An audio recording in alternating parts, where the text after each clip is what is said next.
Okay, now this is the machine portion of our thing. I'm going to show you how to index that part. So first you need to do is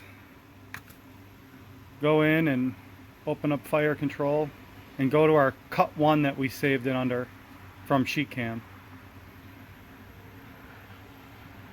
So it comes up like this.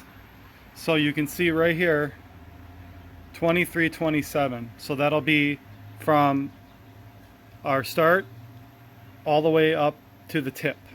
So what I did is I put this line on here as a reference line, and that goes up to the top edge, or from the top edge. And now this line will line up with a 1/4 inch in.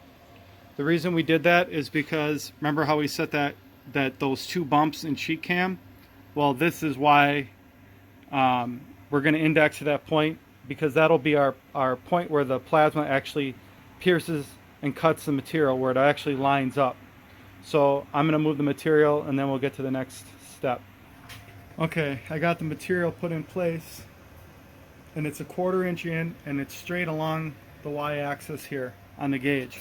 So now what we're going to do is we're going to go to our XY0.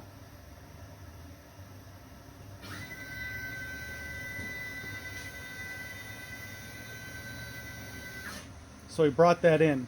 Now just remember, when I calibrate this, what I do is, remember when we cut the gauge, it's a 1/16 within both margins. So at the beginning of the day, this is where limit switches would be great, or a homing switch. But we could, I go down into this corner and then I go on like 10 inches per minute just until it bumps the stops. I hate running motors into nothing, but it's what you got to do.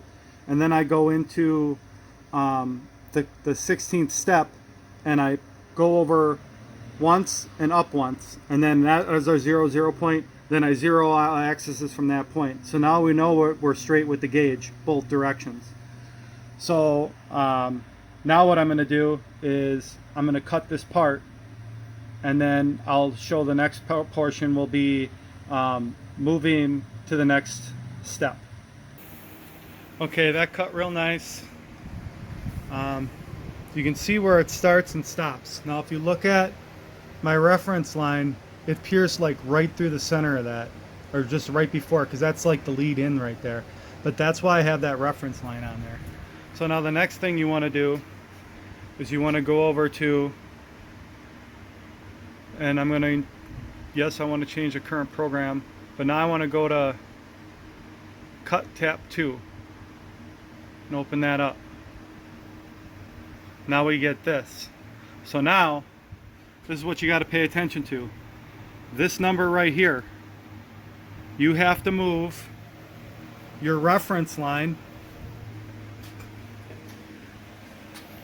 to 2535 up here.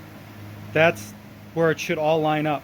What I'm going to do is I'll move the sheet, and then I'll do a dry run with the torch off and the THC off. That way you can make sure that the points to points hit. Okay, now I move the sheet up to where that reference line is like 2535. And now I'm going to do a dry run. So I'm going to turn my plasma off.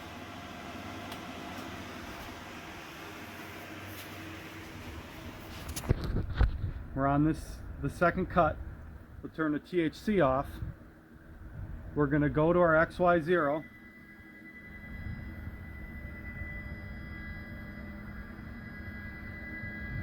And we're going to see what happens. Okay, so I went to XY0, and what I ended up doing is, instead of running the whole thing, I went to the last lines of code and fire control, and just selected the last outline just to run this test. So we'll see where it all lines up.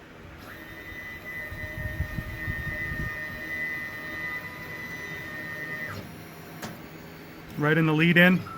Okay, we're right on the money.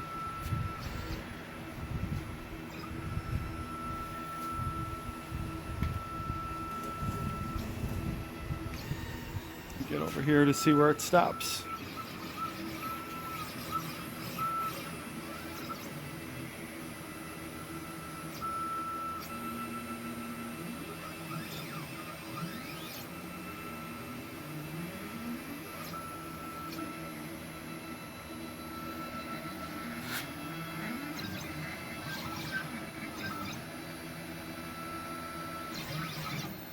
Looks like it's pretty good. So now I'm going to go back and I'm going to turn everything back on, and then I'm going to run it. Remember to reset your program to the original cut 2 and go back to your XY0. Okay, we'll start it and see what happens. I'll probably pause because it looks like it's going to cut a couple of these first, and then once I get to where it's going to meet up, I'll come back.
Done.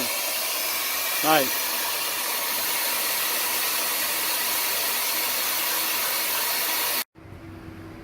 So it worked pretty good. The sign was 48 inches in the Y direction. So I think after everything, I'm pretty happy with it. I mean, everything lined up. This is probably the little index, but I think that's more from like crossing like lead-ins than anything. Other than that, it all came out the way it was supposed to.